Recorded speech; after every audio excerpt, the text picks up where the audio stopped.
Lecture du texte 5 de Bilbo le Hobbit, séance 3, Énigme dans l'obscurité. Bilbo est finalement parti à l'aventure avec les nains, avec qui il a affronté de nombreux dangers. Rencontres de trolls, de géants des montagnes et enfin de gobelins. Si vous voulez aller voir les rencontres de trolls, de géants de montagne, etc., vous pouvez aller lire Bilbo le Hobbit. Il est disponible un peu partout. Et enfin de gobelins. Donc ils sont arrivés, les nains et Bilbo, dans une montagne et ont rencontré des gobelins. Ces derniers ont attaqué la compagnie de Bilbo dans des grottes et le Hobbit, assommé dans la mêlée, il est tombé, il s'est cogné contre une pierre et il s'est retrouvé hors d'état de nuire. Il a été séparé du groupe. Il se réveille quelque temps plus tard et il lui faut trouver la sortie. Donc, il est dans le noir au milieu de cette caverne. Très lentement, il se redressa et se mit à tâtonner à quatre pattes jusqu'à ce qu'il eût touché la paroi du tunnel. Mais il ne put rien découvrir, rien du tout. Aucune trace de gobelin, aucune trace de nain. La tête lui tournait, et il était loin d'être certain de la direction qu'il suivait au moment de sa chute.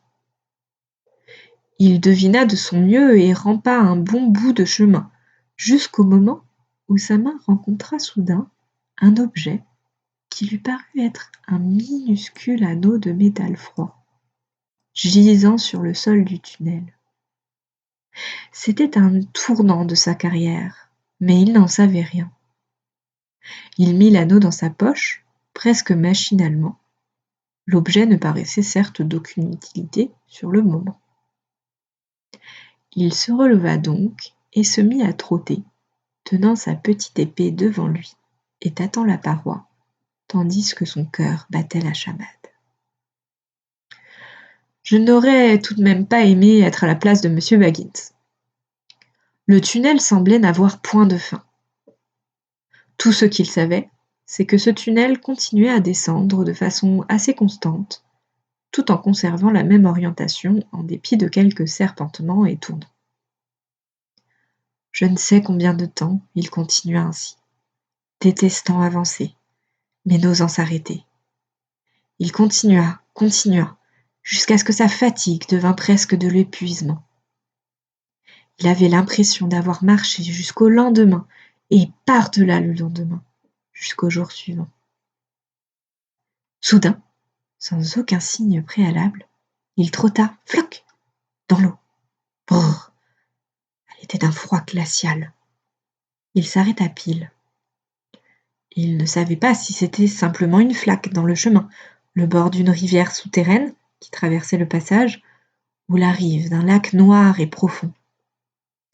L'épée luisait à peine. Il n'osait pourtant patauger dans les ténèbres. Il ne savait pas nager, et il imagina aussitôt de vilaines et visqueuses choses, avec des yeux protubérants et aveugles, en train de se tortiller dans l'eau.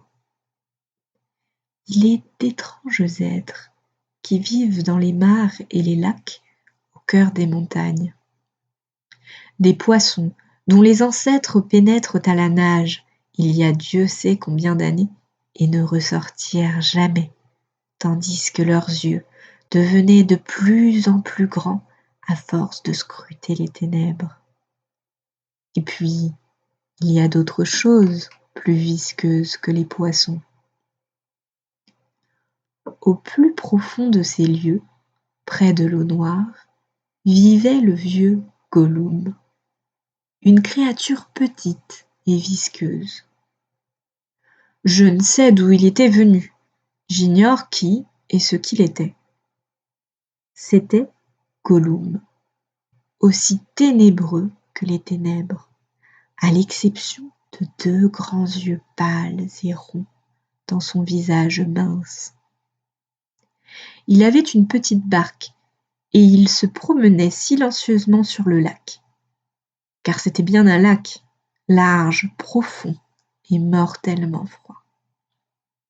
Il pagayait avec de grands pieds ballants par-dessus le bord, mais sans jamais causer la moindre ride. Non, pas lui. Il cherchait de ses pâles yeux, semblables à des lampes, les poissons aveugles qu'il saisissait comme un éclair dans ses longs doigts.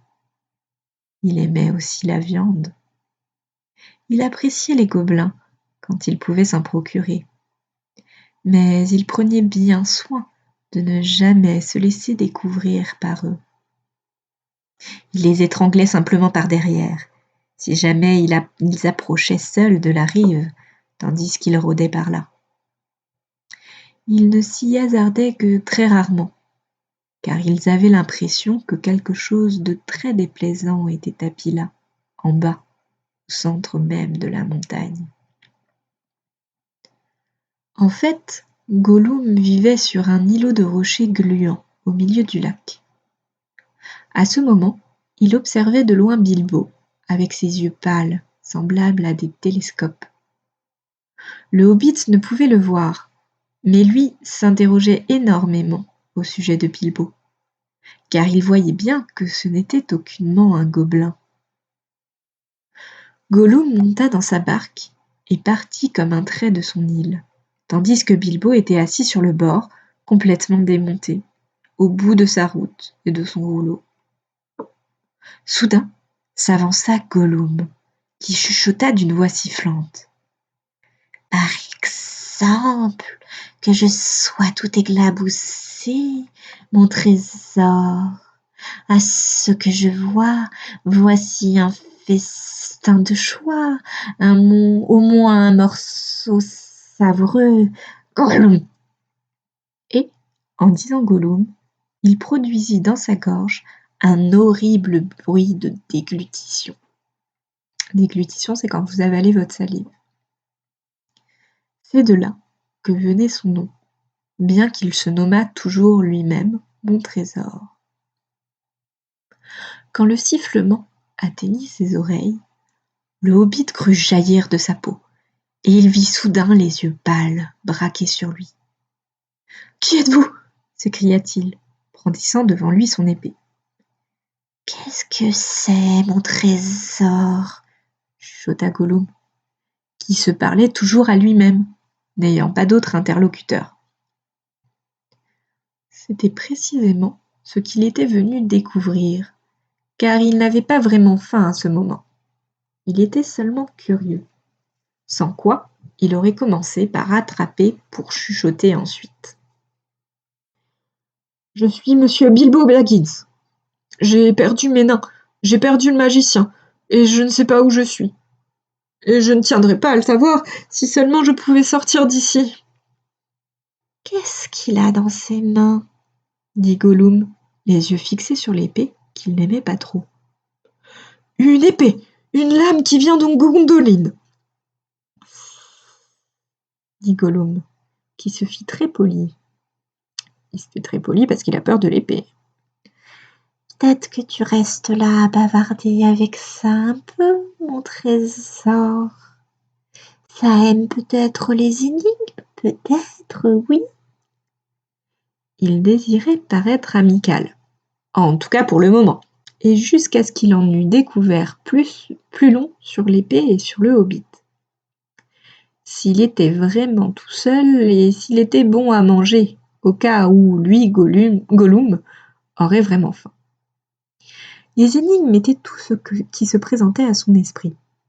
En poser et parfois les deviner avait été le seul jeu qu'il eût jamais pratiqué avec d'autres drôles de créatures dans leur trou. Il y avait très, très longtemps, avant qu'il n'eût perdu tous ses amis, il n'eût été chassé, seul, et qu'il ne se fût glissé, cependant toujours plus loin, dans les ténèbres sous la montagne. « Très bien, » dit Bilbo, fort soucieux d'acquiescer jusqu'à ce qu'il pût en découvrir un peu plus long sur la créature. Si elle était tout à fait seule, si elle était féroce ou affamée, et si elle était une amie des gobelins. « Commencez, » dit-il, car il n'avait pas eu le temps de penser à une énigme. Gollum dit donc de sa voix sifflante. « Qu'est-ce qui a des racines que personne ne voit, qui est plus grand que les arbres, qui monte, et pourtant ne pousse jamais. »« C'est facile, dit Bilbo. Une montagne, je suppose. Ça devine facilement. Ça doit faire un concours avec nous, mon trésor. Si le trésor demande et que ça ne répond pas, on le mange, mon trésor. Si ça nous demande et qu'on ne répond pas, alors on fait ce que ça veut, hein? On lui montre comment sortir, oui.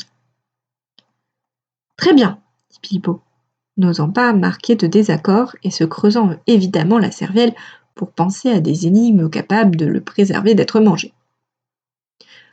30 chevaux sur une colline rouge. D'abord ils mâchonnent, puis ils frappent leur marque, ensuite ils restent immobiles. Ce fut là tout ce qu'il trouva à demander. L'idée du manger lui trottait un peu par la tête. La devinette était un peu usée, aussi, et Gollum connaissait la réponse aussi bien que vous. Connu, connu, s'écria-t-il. Les dents, trésor. Mais on n'en a que 6.